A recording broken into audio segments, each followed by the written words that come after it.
PNR gold and diamonds సరుకు తక్కువ బంగారం ఎక్కువ. ఇప్పుడు మన వైజాగ్ లో July 24న grand opening.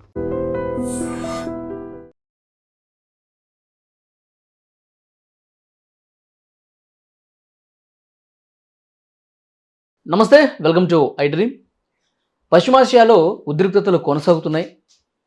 Donald Trump situation రూమ్లో ఖర్గ్ ద్వీపం గురించి, అలాగే పీకాక్ ఏదైతే పర్వతం ఉందో దాని గురించి డిస్కస్ చేసినట్టుగా వార్తలు వస్తున్నాయి. ఖర్గ్ ద్వీపాన్ని స్వాధీనం చేసుకోవటం, పీకాక్స్ ఆ పర్వతం ఢీ కొడుతుంది. ఎందుకంటే భూగర్భంలో వాళ్ళు అణుస్థావరం ఉంది, సో దాన్ని కూడా పూర్తిగా స్వాధీనం చేసుకోవాలని చెప్పి, లేదంటే ధ్వంసం చేయాలని చెప్పి ఆ ప్రయత్నంలో అమెరికా ఉన్నట్టుగా తెలుస్తోంది. అది సాధ్యమయ్యే పనేనా? మాట్లాడదాం. రిటైర్డ్ ఆర్మీ ఆఫీసర్ వివిరావు గారు ఉన్నారు. సార్ నమస్కారం. నమస్తే. వివిరావు గారు, ఈ ఖర్గ్ ద్వీపం ఎందుకంటే ఆర్థికంగా చాలా ఉపయోగకరంగా ఉంది ఇరాన్కి.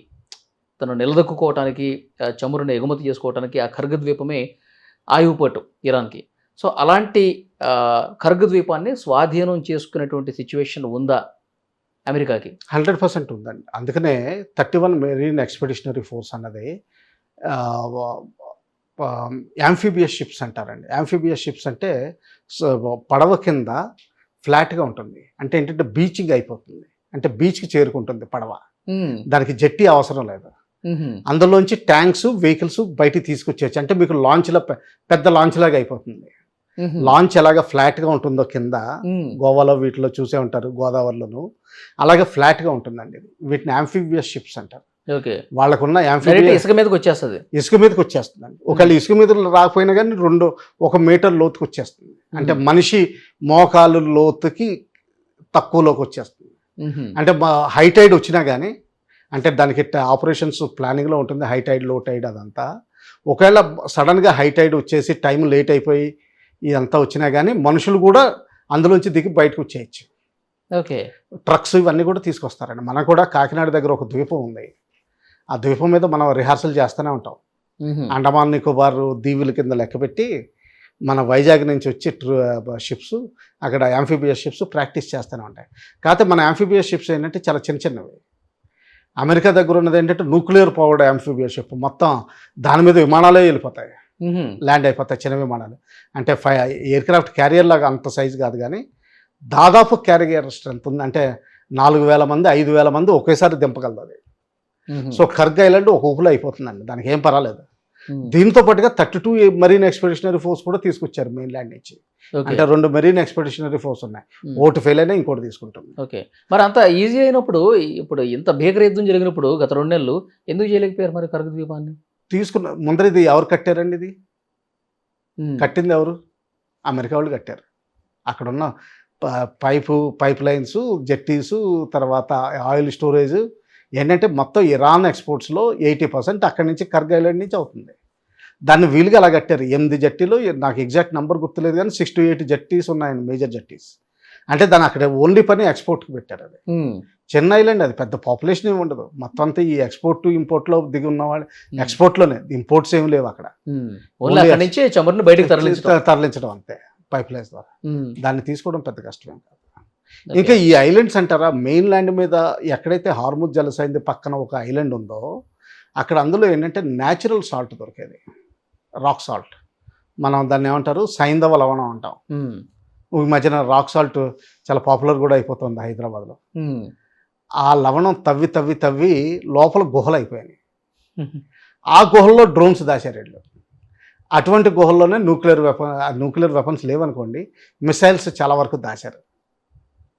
ఓకే. మిసైల్స్ ఇప్పుడు అది తీసుకోవడానికి కొంచెం కష్టం అవుతుంది. ఎందుకంటే అందులో క్లోజ్ కంబాట్ అంటాం మేము. అందులో ఏంటంటే విపరీతమైన ఇన్ఫెంట్రీ అంటే మనుషులు కావాల్సి వస్తుంది. ఏంటంటే ప్రతి మీటరు ఎక్కడ ఏ సైడ్ని దాక్కున్నాడు, ఎక్కడ దాక్కున్నాడు, సైడ్ని దాక్కున్నాడా, పిల్లర్ వెనకాల ఉన్నాడా అన్నది మొత్తం వెతుక్కుంటా క్లోజ్ కంబాట్లో క్యాజువాలిటీస్ ఎక్కువ అవుతాయి. అంటే అమెరికన్ వాళ్ళు కూడా చనిపోయే అవకాశాలు ఎక్కువ ఉంటాయి. ఎందుకంటే వాళ్ళకి తెలుసు వెతికి పట్టుకోవాలి కాబట్టి, వెతికి పట్టుకోవాలి. వీళ్ళకి తెలియని ఏరియా, శాటిలైట్ ఇమేజరీ రాదు. సో వీళ్ళు ఏంటంటే రాత్రి అయితే లైట్లు కూడా ఉండవు, పగలు కూడా లైట్లు ఉండకపోవచ్చు. సో ఏంటంటే గుహల్లో వెతికి పట్టుకోవాలి. అది వాడి ఓన్ ఏరియా కాబట్టి ఎక్కువ క్యాజువాలిటీ.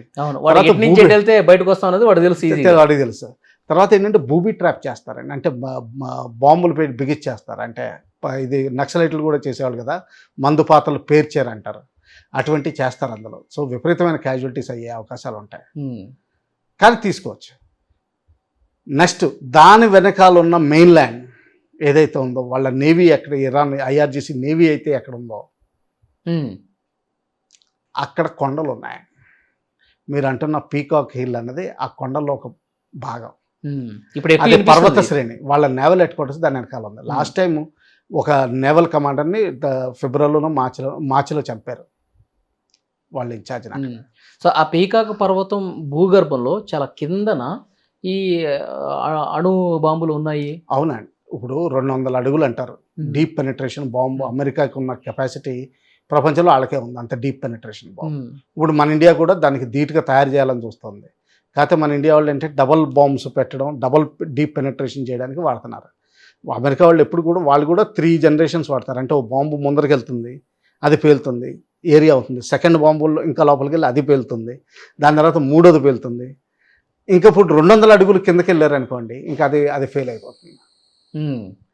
అందుకని చెప్పి ఎక్కడైతే పర్వత శ్రేణులు ఉన్నాయో అక్కడ 200 అడుగులు 100 అడుగులు లోపలికి వెళ్ళిపోతే అక్కడ చాలా క్షేమంగా ఉంటుంది. ఇప్పుడు ఇన్ఫ్యాక్ట్ మన ఆపరేషన్ సింధూర్లో మనం కిరాణా హిల్స్ ఏదైతే దెబ్బతీసామంటున్నారో వాళ్ళకి అందుకనే షాక్ వచ్చింది. ఎందుకంటే అంత పర్వతాల్లో లోపల తవ్వింది, వాళ్ళకి గాలి కావాలి.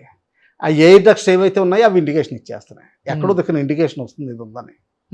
సో కష్టమేం కాదు, కానీ నా అంచనా ప్రకారం కనీసం 80,000 మంది ఆర్మీ కావాలి, అది ఇన్ఫెంట్రీ కావాలి. ఓకే, అమెరికాకి మొన్నటి వరకు యూరోపియన్ దేశాలు పెద్దగా సపోర్ట్ ఇవ్వలేదు. ఆయన కర్ర వాడి 2% నుంచి 3% డిఫెండ్ ఎక్స్పెండిచర్ చేయమంటే 0.1, 0.2, 0.3 ఒక్క దేశమే 3%కి వెళ్ళింది.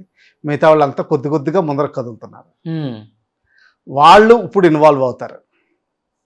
అప్పుడు 90,000 పెద్ద కష్టమేం కాదు, కాకపోతే టైం పడుతుంది. వాళ్ళకి ఒక 4 వారాలు 7 వారాలు టైం పడుతుంది బిల్డప్ చేయడానికి. అది ఇరాక్లో చేస్తారు, ఎందుకంటే ఇరాక్ నుంచి బై రూట్ తీసుకురావచ్చు. ఇరాక్ వాళ్ళ చేతుల్లో ఉంది కాబట్టి చేస్తారు. ఇప్పుడు పీకాక్ కింద అణుబాంబులు నిజంగా ఉన్నాయని అంచనా ఉందా సార్? అణుబాంబు టెక్నాలజీ లేదండి, లేకపోతే ఈ పాటికి ఇరాన్ ఎక్సైజ్ చేసుకునేది. అంటే ఇప్పుడు శుద్ధి చేసినటువంటి యురేనియం దాదాపు 60% ఉందని చెప్పి ఒక టాక్ ఉంది. అంటే పర్సంటేజ్ వదిలేయండి, అదేంటంటే ఎవరో ఇచ్చిన statistics, international atomic energy agency ఎప్పుడు కన్ఫర్మ్ చేయదు. కాకపోతే ఏంటంటే దెర్ ఇస్ సంథింగ్ ఉన్నది డర్టీ బాంబ్. డర్టీ బాంబ్ అంటే ఏంటంటే డస్ట్ బాంబ్స్ లాగా కాదండి. నా దగ్గర 60% యురేనియమే ఉంది, నేను తీసుకెళ్ళి ఇప్పుడు మూసీ నదిలో కలుపుతాను, మొత్తం హైదరాబాద్ ఖాళీ చేయాల్సి ఉంటుంది. అవునా? అంటే ఎలాంటి ఎఫెక్ట్ ఉంటుంది? యురేనియం మొత్తం లీక్ అయిపోయింది కదా, రేడియేషన్ అయిపోయింది కదా, అంతే చాలు. విస్ఫోటం అవ్వలేదు. ఇప్పుడు 90% శుద్ధి చేయడం వల్ల ఏమవుతుంది, విస్ఫోటన అవుతుంది. విస్ఫోటన అయిన తర్వాత ఫస్ట్ అది క్లౌడ్ కనిపిస్తుంది, క్లౌడ్ తర్వాత వస్తుంది. యాక్చువల్గా ముందర కిరణాలు వెళ్తాయి, ఆ కిరణాలు వల్ల దానివల్ల వేడి, దానివల్ల మనుషులు చనిపోతారు. ఇందులో అలా చనిపోరు, కానీ రేడియేషన్ వల్ల పోతారు. మీకు అందరికీ ఎక్స్రే రూమ్లో కూర్చొని ఎక్స్రే మెషిన్ ఆన్ చేసినట్టు అయిపోతుంది, లేకపోతే ఎంఆర్ఐ స్కానర్లో లోపలికి దూరిపేసి అది సీల్ చేసేసి అది ఆన్ చేసి పెట్టేసాం అనుకోండి, మనిషి చచ్చిపోతాడు. అంతే, అలాగే అవుతుంది. దాన్ని డర్టీ బాంబ్ అంటారు.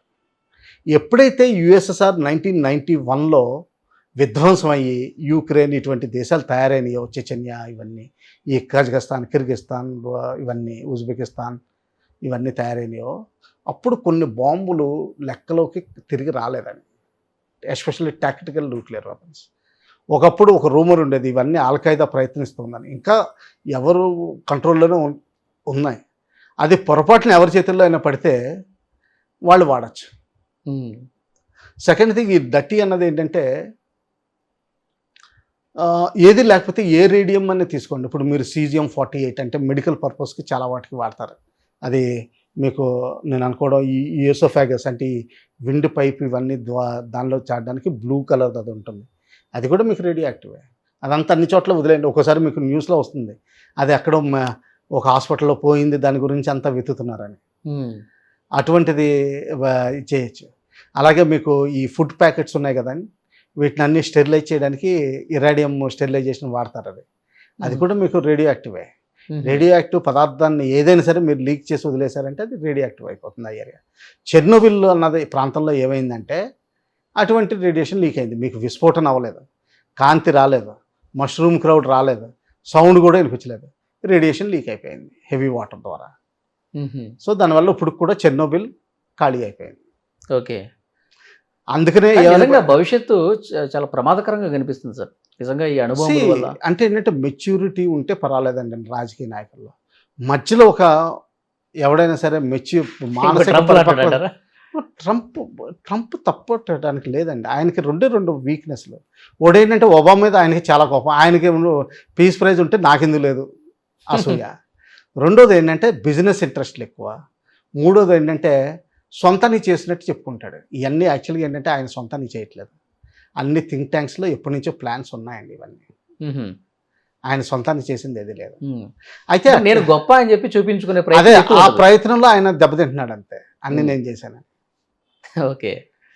కానీ అమెరికాలో అంత సిస్టమ్ నడవదండి. డెమోక్రాట్స్ అదే మామూలుగా ప్రజాస్వామ్యం అందుకనే నడుస్తుంది అక్కడ. ఇంకా సరే, ఇప్పుడు అణుబాంబు వేయాలన్నా ఇది కాంగ్రెస్ మద్దతు తప్పకుండా ఉండాల్సిందేగా? నో, అవసరం లేదా? అవసరం లేదు అసలు. లీక్ చేయాలి అంటే యుద్ధం ఎక్కువ రోజులు జరగడం కోసమైనా కాంగ్రెస్ మద్దతు అవసరం కదా సార్. అక్కడ ఎగ్జిక్యూటివ్ అందుకనే ఏం చేస్తాడు, 60 రోజులు విరామం ఇస్తాడు, మధ్యలో శాంతి అని చెప్పి మళ్ళీ కొత్తగా కంటిన్యూ చేస్తాడు అంతే. అంటే ఇప్పుడు ఎంపీ ల్యాడ్ ఫండ్స్లోంచి మీ వీధిలో రోడ్డు వేయాలంటే ఈ సంవత్సరం ఓ మొక్కేసి, వచ్చే సంవత్సరం ఇంకో మొక్కేసి, మూడో సంవత్సరం మూడో మొక్కేస్తాడు. ఎందుకంటే ఆయన ఫైనాన్షియల్ పవర్లోకి వచ్చేటట్టు అలాగే. ఓకే, చూద్దాం సార్ ఇంకా పరిస్థితులు ఎట్లా ఉంటాయో భవిష్యత్తులో. Thank you very much.